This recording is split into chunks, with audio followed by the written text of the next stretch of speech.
Fin de journée avec notre Foc. Allez, il fallait qu'il la fasse. Donc la BYD qui nous a énormément charmé.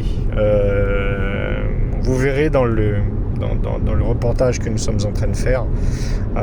Mais avant tout, c'est cette petite douceur c'est doux, c'est chouette, c'est premium, c'est vraiment vraiment sympa. L'écran qui marche bien, hein, c'est juste qu'on n'avait pas réglé comme il fallait ce matin, mais bon, ça marche très très bien. Et il y a quelque chose qu'il n'a pas dit dans la vidéo que je souhaiterais vous montrer. Quelque chose qui vraiment me rend service et qui m'intéresse beaucoup dans chaque voiture qu'il devrait avoir. Donc ici, vous avez la possibilité de mettre votre téléphone. Chargeur à induction. Chargeur à induction. Et là, vous vous dites, ici et là, vous en mettez deux. Là, vous dites, mais il est con ce Pierre-Guy. Non, il n'est pas con parce que c'est pas ça que je devais vous montrer. C'est cette porte. Regardez ça. Mais punaise, les constructeurs. Mais sans déconner, mais faites ça dans toutes les voitures. Regardez le mien. Regardez ça. Mais regarde là. Regardez ça. Mon téléphone, il a pas bougé de là depuis qu'on est parti. Fais les mecs qui ont fait ça. Ça sert à rien ça. Mais l'idée de génie. Mais faire un endroit sur la porte et en plus on peut glisser son téléphone. Ce sera le mot de la fin. Cette voiture est bien. Elle est correcte. Ouais, elle fait tout bien, il faut dire ce qui est. Elle est correcte. Il est en mode éco là. Foc est en mode éco. Non, c'est une super voiture. Elle est confortable. Je retiendrai ça de la journée. C'est une voiture très confortable et plaisante à rouler. Voilà. Là, je suis pas fatigué de ma journée en roulant là-dedans. C'est vrai, peut-être que les sièges. Il lui manquerait peut-être les sièges maçons. Je pense. Peut-être avec une mise à jour.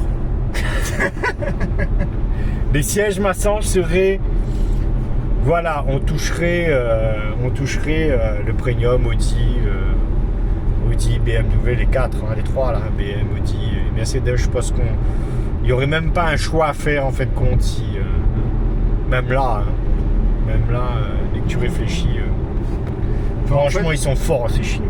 Par rapport aux 3 autres, l'avantage de celle-là, c'est que, alors je peux pas me la payer malgré tout. Mais je peux presque envisager qu'un jour je me la payerai celle-là.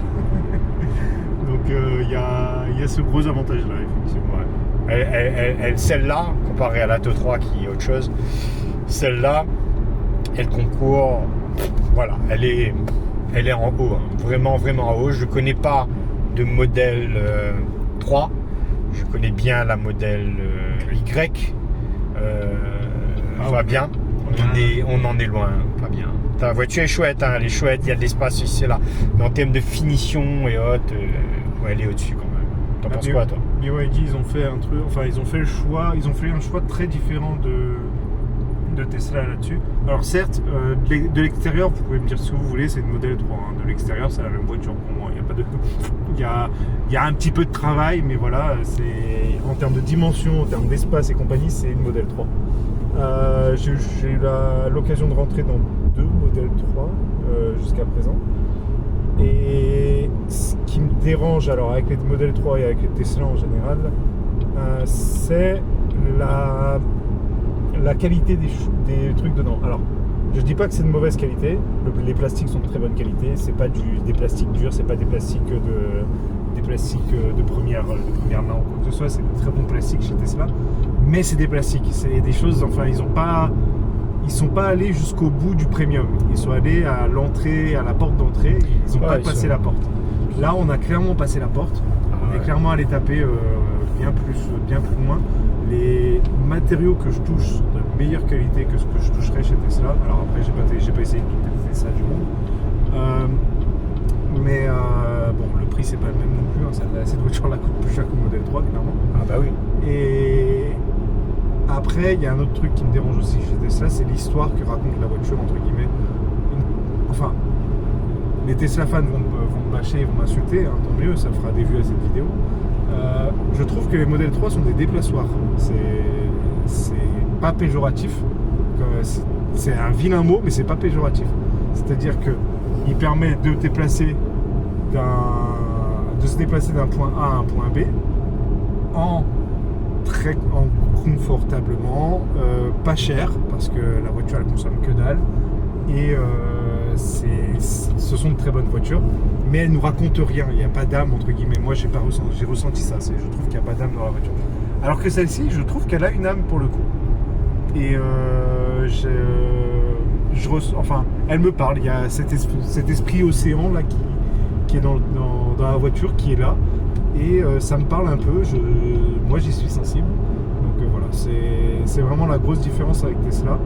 Là, on a affaire à une voiture qui a du caractère, qui est mieux finie pour moi. Ah oui. Et qui coûte beaucoup plus cher qu'une Model 3, mais c'est justifié. Donc la Model 3 a son mot à dire, parce que quand on n'a pas les moyens de payer cette voiture, la Model 3 est une très bonne solution.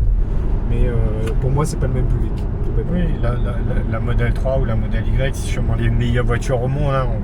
Là-dessus, on n'est pas... On s'engage pas là-dessus, on sait que c'est des voitures qui sont extraordinaires. Mais celle-là, elle a, juste pour vous montrer, vous voyez cette petite courbe. Depuis tout à l'heure, je regarde toutes ces courbes. En fin de compte, je pensais que c'était gadget, mais en fin de compte, à la longue, là, ça fait une journée, je suis dedans. Ben, c'est plaisant du regard, quoi. C'est pas surchargé, tout est à sa juste valeur dans cette voiture. C'est à sa juste place, pas valeur, mais à sa juste place. Il n'y a pas de chichi en plus. Bon, sur ce, on est arrivé à Saint-Pierre, on va rendre la voiture. Merci de nous avoir suivis. Vous vous abonnez tout de suite. Vous allez sur YouTube, vous vous abonnez aussi tout de suite. On va faire extrêmement rapidement Fabien, surtout tout seul, qui va faire le montage. Il faut qu'on lui envoie les vidéos et après qu'il fera le montage. Je pense qu'il va s'amuser parce que là, comme d'habitude, on a fait plein de conneries. On remercie énormément Anthony qui nous a accompagnés aujourd'hui. Loïc. Et Loïc. Oui, mais Loïc, Loïc, c'est notre professionnel qui travaille avec nous. Mais Anthony, c'était... Non, c'est l'autre. C'était Anthony, c'était voilà, c'est quelqu'un qui est venu nous accompagner aujourd'hui, qui a souhaité nous accompagner et on le remercie parce qu'il nous a rendu un grand service comme seconde voiture, comme l'autre n'était pas là. Bonne soirée à tous. Ciao. À bientôt sur YouTube.